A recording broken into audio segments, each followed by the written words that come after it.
frequency it can use to broadcast the signal. This means it also defines the frequency that the clients or the computers need to be able to support and use in order to be able to connect to this network. The two main frequencies used in Wi-Fi networks are 2.4 and 5 gigahertz. Now, previously, when we used Aerodome NG, we were only sniffing on the 2.4 gigahertz frequency. You can see, first of all, my wireless adapter is in monitor mode, Mon 0 in here. So if I just do Aerodome NG Mon 0,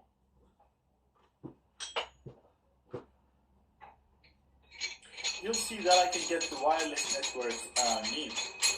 But you might have noticed that you won't actually see all the networks around you when you run Aerodome NG.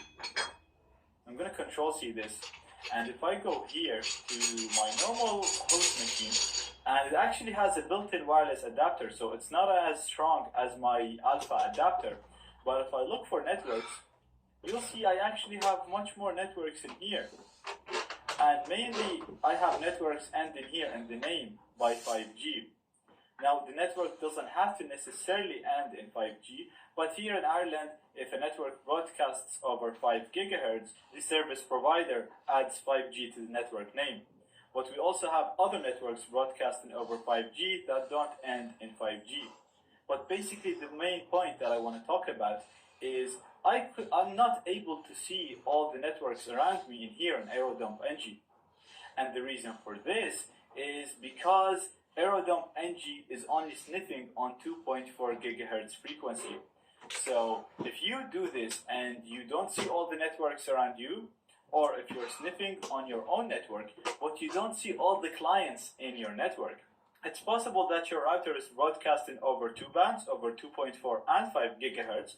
And if you're not seeing the router at all, if you're not seeing the network at all, like what's happening here for me, then the router is probably just broadcasting over 5 gigahertz. Now, this doesn't mean that your wireless adapter is not good. It just literally means that this adapter is not able to see 5 gigahertz frequency. It's just outside of its limit, outside of its reach. The main problem with 5 gigahertz is that there are a lot of wireless adapters that can see it and can communicate with it, but not many of them support monitor mode and packet injection.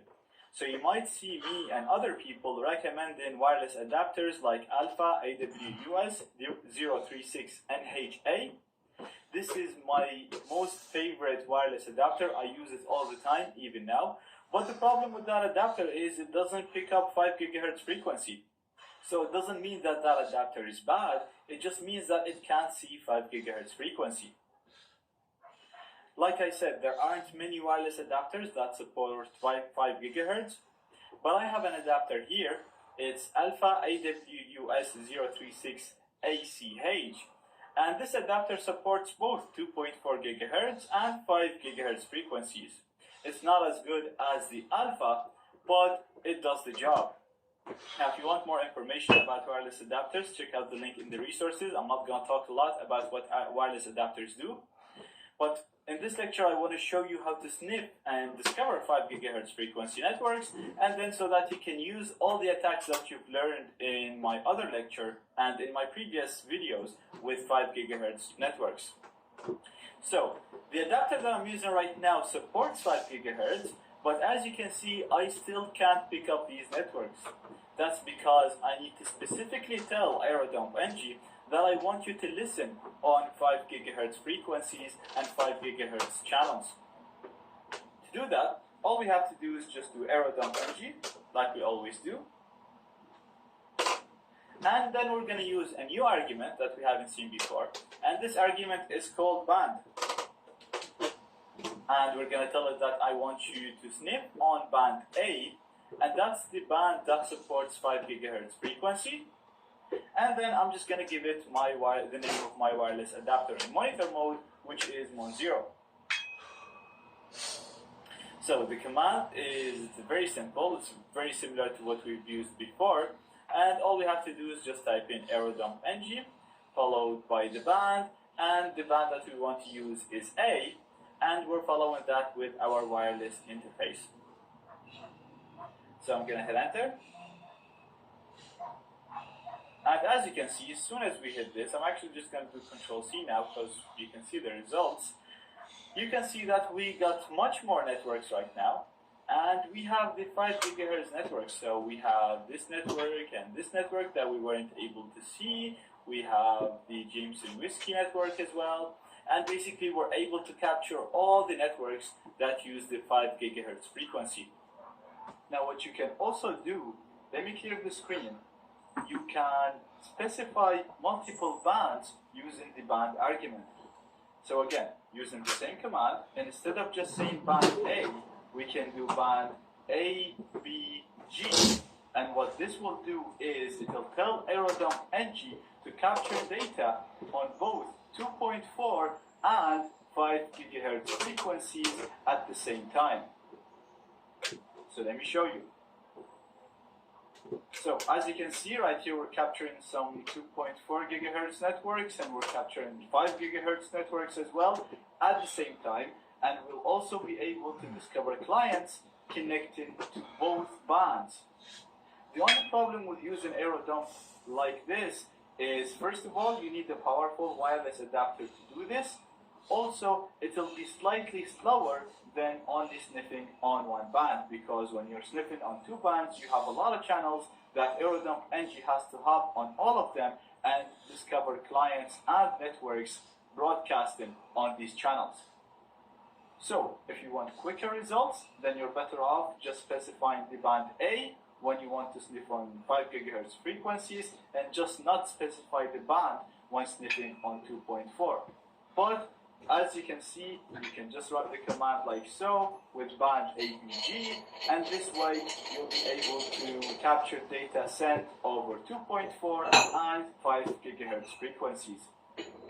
Also keep in mind, in order to sniff data on 5 gigahertz frequency, like I said, your wireless adapter needs to be able to support this band. So simply adding the band argument will not work unless your wireless adapter can support and can sniff data on this band.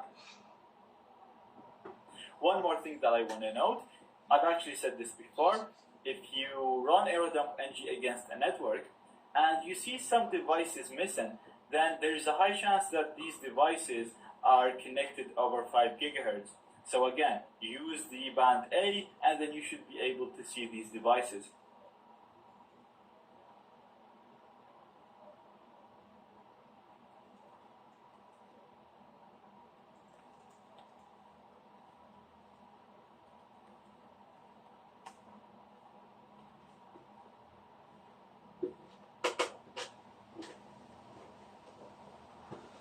In the last lecture, we've seen how to use Aerodump NG to list all the networks around us and display useful information about them. Usually, we do this in order to see our target network, see the signal strength, see how far we are from it, and then start targeting this target network. Now, in this example, I'm going to assume that my target network is this one right here. This is actually the network that my host machine is connected to. And now that I have my target network and I have some basic information about it, let's see how we can run Aerodump NG against this network only, not against all networks. And this way we'll be able to gather more information about it. So, to do this, first of all, I'm going to have to write the name of my program, which is Aerodump NG. Then I'm going to specify a specific BSS ID or a specific MAC address for Aerodump NG to sniff data from. So my target network has a BSS ID of this. We can see it here under the BSS ID. So I'm going to copy it. And then I'm going to do -- BSS ID. And I'm going to give it the BSS ID that I just copied. Next, I'm going to specify a channel for Aerodump NG to sniff on. Again, if we look under the channel column in here, we can see my target network is on channel 2.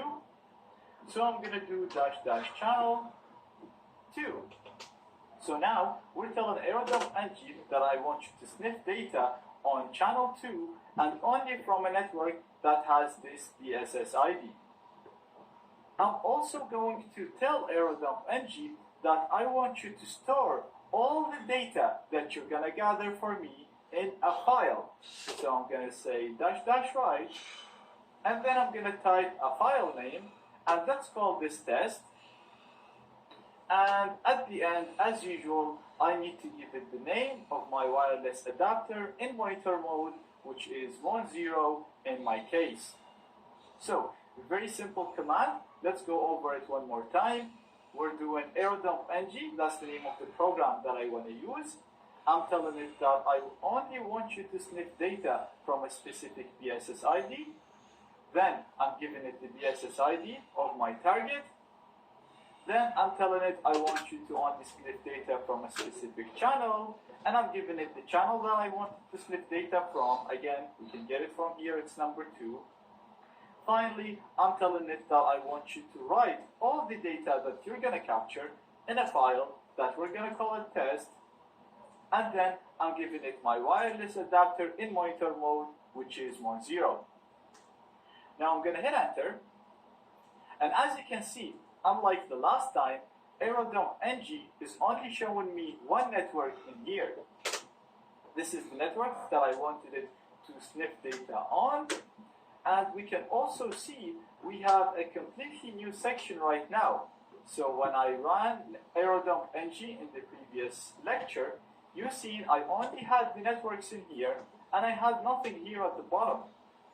But now, you can see we have more entries in here at the second section of AeroDumpNG, and basically anything that you see here in the second section, these are the clients or the devices connected to this network. So right now we can see this network has 3 devices connected to it, and you can see the MAC addresses of these devices under the station. So you can see all of these devices are connected to the same network. So the BSS ID is still the same. This is the MAC address of the network, and under the station we have the different clients or different devices connected to this network. We can also see the power, so this is the signal strength of each of these devices. We can see the speed, we can see the amount of data lost, we can see the amount of frames or packets that we have captured, and we can see if any of these devices are still probing for networks. So sometimes when you run AeroDumpNG against all networks, you'd still see this section, and you'd see that some devices are not connected, and they're literally trying or looking for networks. So you'd see the name of the networks that they're looking for under the probe.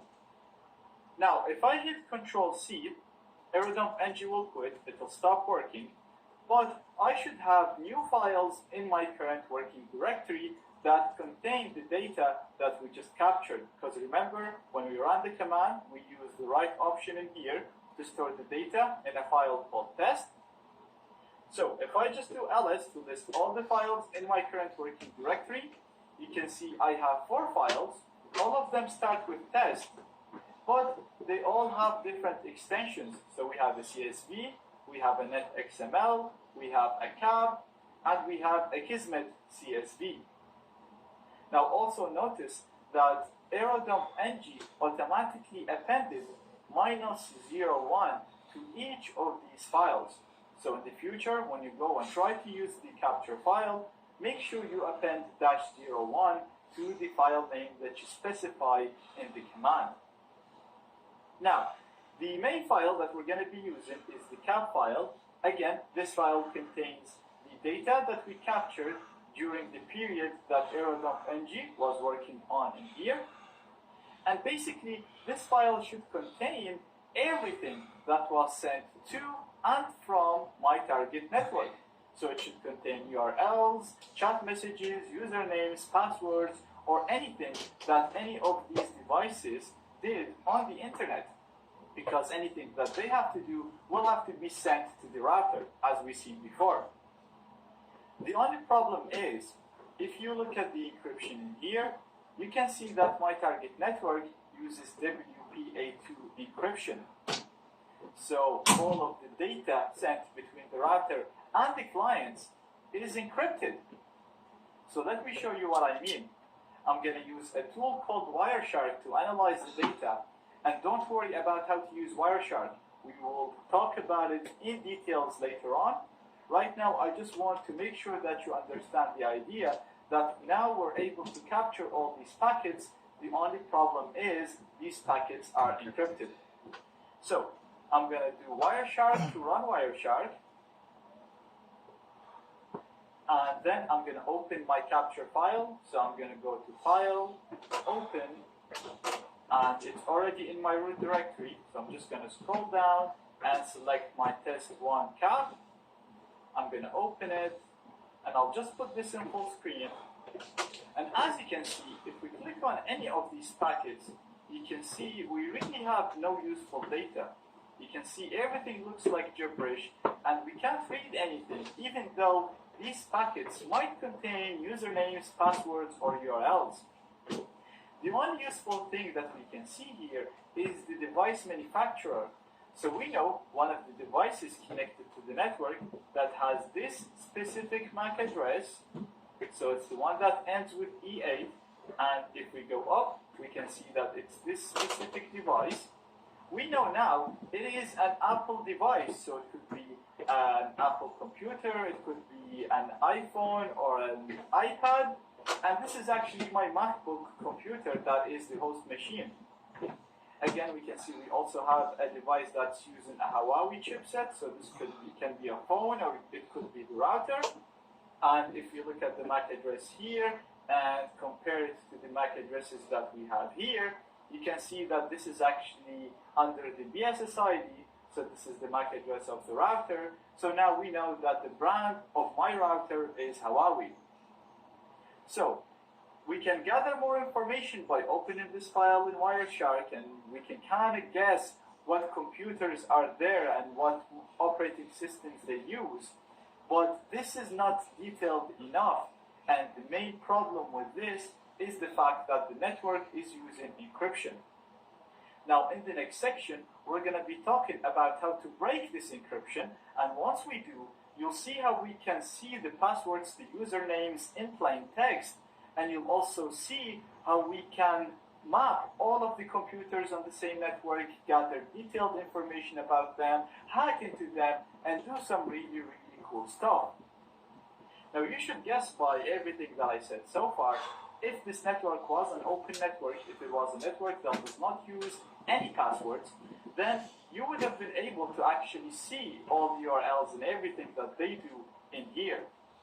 But again, if you can't connect to the network without a password, then you'll automatically be at the post-connection section. And in that section, like I said, we're going to talk about some really cool attacks that you can do once you have the password or once you can connect to the network. So don't worry about Wireshark for now. I just wanted to make sure that you understand why encryption is useful and why it's used and why we can't see much now because we don't know the key. We will talk about Wireshark and all of that later on in the next section.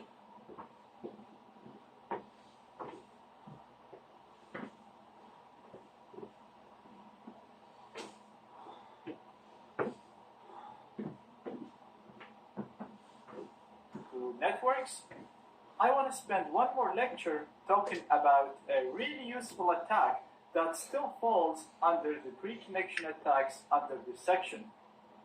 The attack that I want to talk about is the deauthentication attack. This attack allows us to disconnect any device from any network before connecting to any of these networks and without the need to know the password for the network. To do this, we're going to pretend to be the client that we want to disconnect by changing our MAC address to the MAC address of that client and tell the router that I want to disconnect from you. Then we're going to pretend to be the router, again by changing our MAC address to the router's MAC address, and tell the client that you requested to be disconnected, so I'm going to disconnect you. This will allow us to successfully disconnect or deauthenticate any client from any network. Now we're actually not going to do this manually. We're going to use a tool called AirPlay NG to do that. From the previous lecture, we know that this MAC address right here belongs to an Apple computer, and like I said, this Apple computer is actually my computer right here, and as you can see, this host machine is connected to this network right here, which is the same as the one that you see here, and it actually has internet access. So if I just look for test, you'll see that I'm connected and I can look for things, I can use Google, so I have a proper working internet connection. Now, we're going to come back here and we're going to use a tool called AirPlay NG to launch the deauthentication attack and disconnect this Mac computer from the internet. So, we're going to type the name of the program, which is AirPlay NG. We're going to tell it that I want to run a deauthentication attack. Then I'm going to give it the number of deauthentication packets that I want to send. So I'm going to give it a really large number so that it keeps sending these packets to both the router and the target device. Therefore, I'll disconnect my target device for a very long period of time, and the only way to get it back to connect is to hit Ctrl+C and quit AirPlay NG. Next, I'm going to give AirPlay NG the MAC address of my target network. So I'm going to do -A and give it the MAC address, which I'm going to copy from here. Then I'm going to use -C to give it the MAC address of the client that I want to disconnect. And the client that I want to disconnect is this client right here, which is the Apple computer, like we said. So I'm going to copy it and paste it here. If your target network runs on the 5 GHz frequency, then you'll have to add -D to the command in here. But my target, as you can see, it uses 2.4 GHz. Therefore, I don't need to do this. And I'm simply just going to add my wireless card in monitor mode, which is -0. Now, it's very important to understand that this command will only disconnect the target client from the specified network. So, if there are other networks that the target client can connect to, it will automatically connect to them. So, in many cases, it might connect to the 5 GHz version of the network, or it might connect to a completely different network that it already knows the password to, and if it's a mobile device, it might even continue to have internet access through its mobile data plan. So it might seem like the attack did not work, but it actually worked, and the client just disconnected from this network and is using another network. To solve this, all you have to do is simply open up a new terminal window and run the exact same command, but this time target the new network that the client connected to. I actually covered that along with more advanced topics in my advanced network hacking course. Check out the bonus lecture, the last lecture of this course, for more information about my advanced network hacking course and all of the other courses that you can take along with this course. So, a very, very simple command. We're typing AirPlay NG. This is the name of the program that we're going to use. We're doing --deauth to tell AirPlay NG that I want to run a deauthentication attack. I'm giving it a really large number of packets so that it keeps sending the deauthentication packets to both the router and the client and keep the client disconnected. I'm using -A to specify the MAC address of the target router or the target access point. Then I'm using -C to specify the MAC address of the client. Finally, I'm giving it 10, which is the name of my wireless adapter in monitor mode. Now, you can run this command like this, and in most cases, it would work. But in very rare cases, this command will fail unless AeroDumpNG is running against the target network. So, what I'm going to do now is I'm going to go back to my first terminal in here, and I'm going to run AeroDumpNG using the command that we've seen before. And I don't want to write anything to a file, so I'm going to remove the write argument. So I'm just doing a normal AeroDumpNG command. I'm literally just giving it the BSSID of my target network, and I'm giving it the target channel, and then I'm just going to hit enter. We've seen how to do this. We spent a full lecture on it. That's why I did it really quick. And then I'm going to go back to the command that we wrote so far, and I'm going to hit enter. Now, as you can see, AirPlay NG, it's telling me that it's sending the deauthentication packets. And if we go back here and look up, you can see that I actually lost my connection, and I'm trying to connect back. So obviously, if I try to look for anything, so let's say test 2, you'll see I'll get stuck, and nothing will load for me. So the only way for me to connect back is if I go back here, if I quit this by doing Control-C, quit this again, and now my machine should be able to connect back and restore its connection. This is actually very, very handy in so many ways. It's very useful in social engineering cases where you could disconnect clients from the target network and then call the user and pretend to be a person from the IT department and ask them to install a virus or a backdoor, telling them that this would fix their issue. You could also create another fake access point and get them to connect to the fake access point and then start spying on them from that access point, and we'll see how to do that later on in the course. And you can also use this to capture the handshake, which is what happened in here actually. And this is vital when it comes to WPA cracking, and we'll talk about this once we get to the WPA cracking section. So, like I said, this is a small attack that can be used as a plugin to other attacks or to make other attacks possible.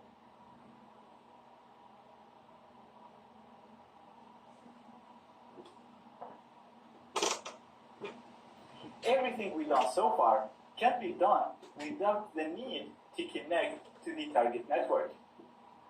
Now, once we connect to the network, we can do so many cool things. We'll be able to gather so much more info, we'll be able to intercept the connections and see everything that the people send, whether it's usernames, passwords, URLs, or anything really. We'll also be able to modify the data, and you'll see all of this in the next section of this course. Now, if your target does not use encryption, then you can just connect to it. If your target is a wired network, then you can just use a cable and connect to it and move to the next section. The only problem is if your target is using encryption. So, in this section, I'm going to show you how to break that encryption and gain access to Wi-Fi networks, whether they use WEP, WPA, or WPA2. Once we get the key, we'll be able to connect to the network, and you'll be able to do all of the things that you'll learn in the next section, in the post-connection section.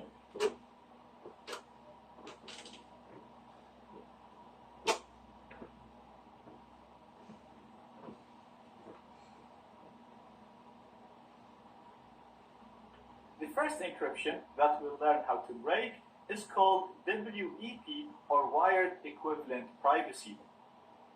This is an old encryption that can be easily broken.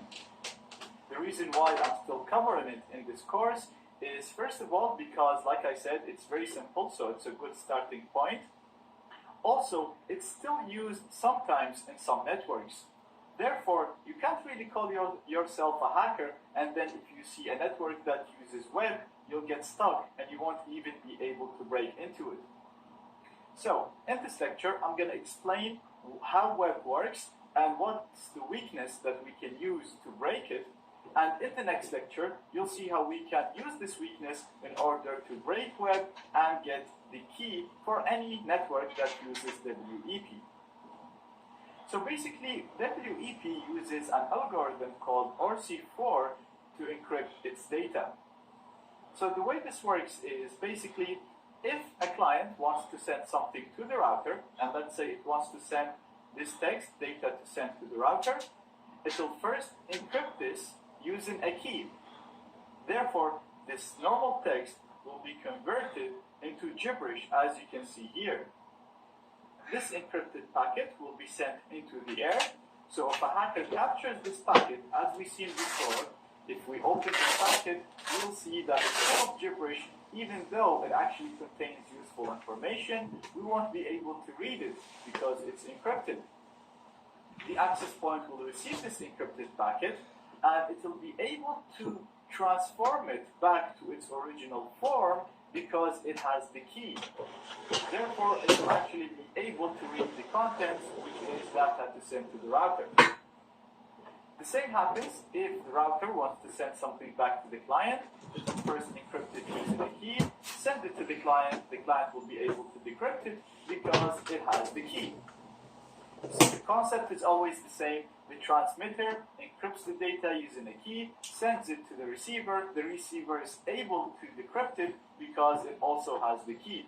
Therefore, anybody who captures the packet in the middle, they will get the packet, but they won't be able to see the contents because they do not have the key.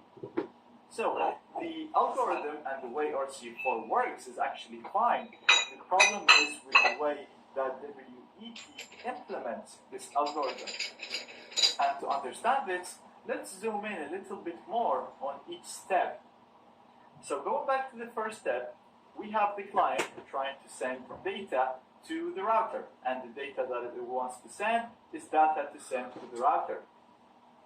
So, in order to encrypt this, WEP tries to generate a unique key for each packet.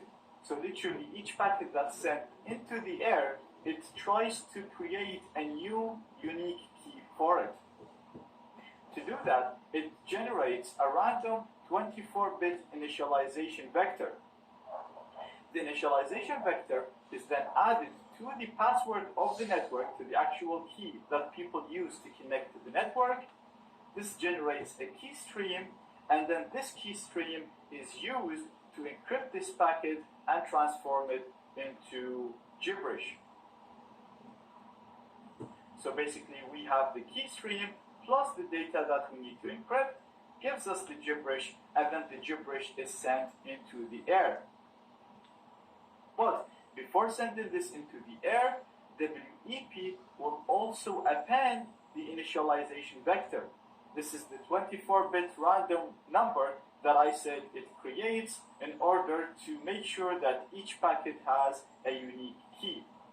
The reason why it adds the initialization vector to the packet is because once the router receives this packet, it needs to be able to decrypt it.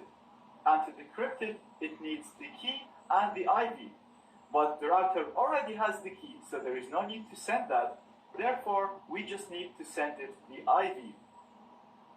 So, when the router receives the packet, it has the IV, it has the password or the key, so it can generate a key stream and then use that key stream to transform this gibberish into its original form and read the packet.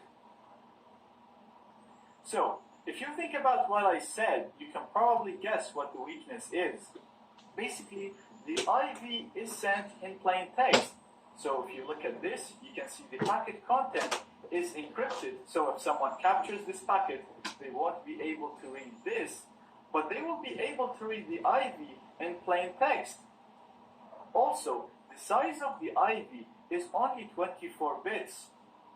Now, considering the huge amount of traffic that can be generated on a Wi-Fi network, this number is not big enough, and the IVs will start getting repeated in a busy network.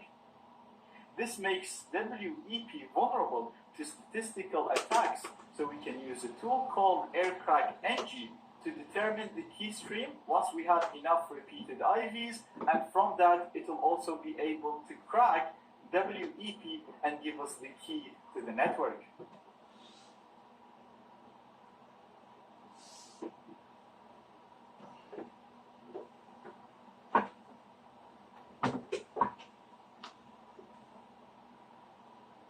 So, from the previous lecture, we know in order to crack WEP, we need to first capture a large number of packets.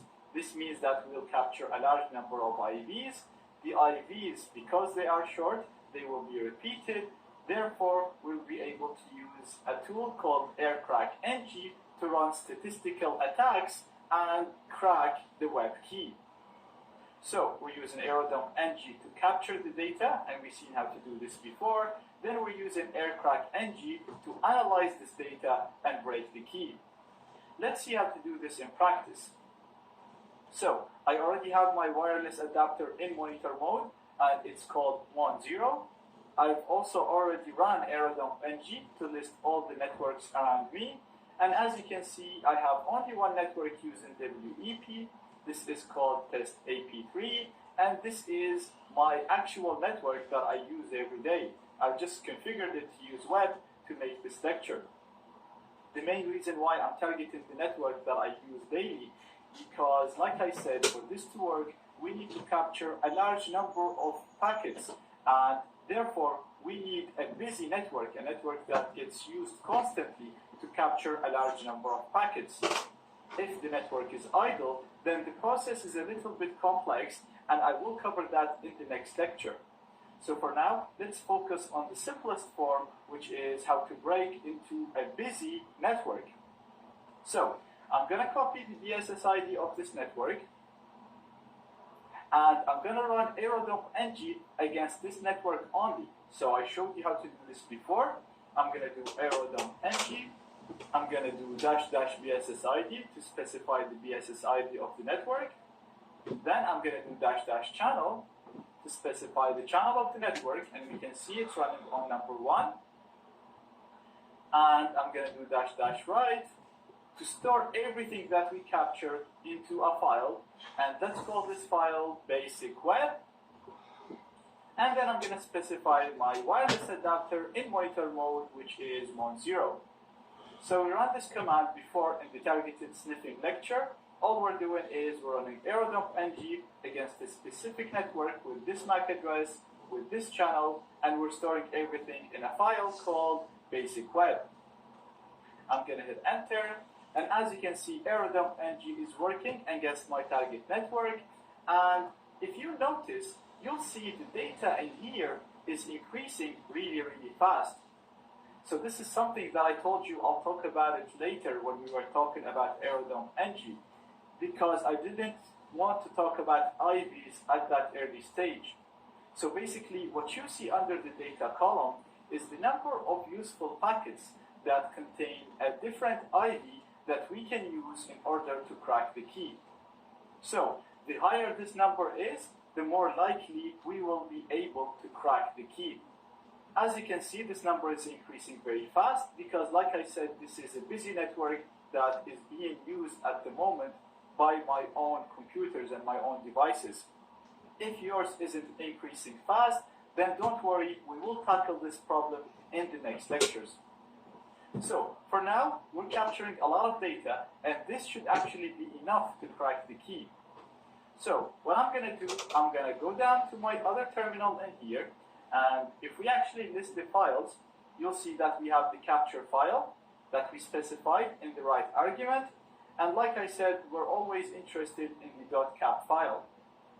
So all we have to do right now is do step 2 in here. Run aircrack ng against the file that we captured in order to crack the key. So I'm going to do aircrack ng, followed by the file name, which is basicweb01.cap. I'm going to hit enter, and as you can see, it's telling us that the key is found. So let me cancel this here, and right now we can connect to the target network, which is called test AP3, using this ASCII password. So you can literally just copy this and paste it, or you can connect using this key. Now, in some cases, you will not see this ASCII password. That's why I'm going to show you how to connect using this key right here, because you'll always get this. So, I'm going to copy this, and I'm just going to paste it here. You can paste it anywhere in a normal text editor or anywhere you want. And all we have to do is remove the columns that we see in here between the numbers. So, I'm going to remove this one. I'm going to remove this one, and this. And now we can just copy this. And just to show you, I'm actually going to connect from my host machine. You can connect from Kali But when we enabled monitor mode, we killed a lot of processes, and sometimes even after you restart these processes, getting connected to your target will be a little bit buggy. So it's best to literally just restart Kali and connect again. So just to save all of this time, I'm going to connect from here. I'm just going to click here. I'm going to connect to test AP3. And I'm going to paste the password. So I'm just going to click on show the password to show it to you. Again, the same password. We just removed the colons. I'm going to click on join. And as you can see, we managed to connect. We can test this connection by going to Google. And perfect. As you can see,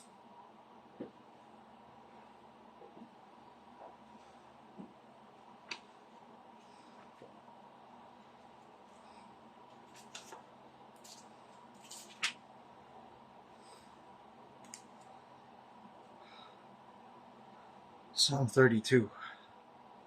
Blessed is he whose transgression is forgiven, whose sin is covered. Blessed is the man to whom the Lord does not impute iniquity, and in whose spirit there is no deceit. When I kept silent, my bones grew old and through my groaning all the day long. For day and night your hand was heavy upon me. My vitality was turned into the drought of summer. I acknowledged my sin to you, and my iniquity I have not hidden. I said, I will confess my transgressions to the Lord, and you forgave the iniquity of my sin.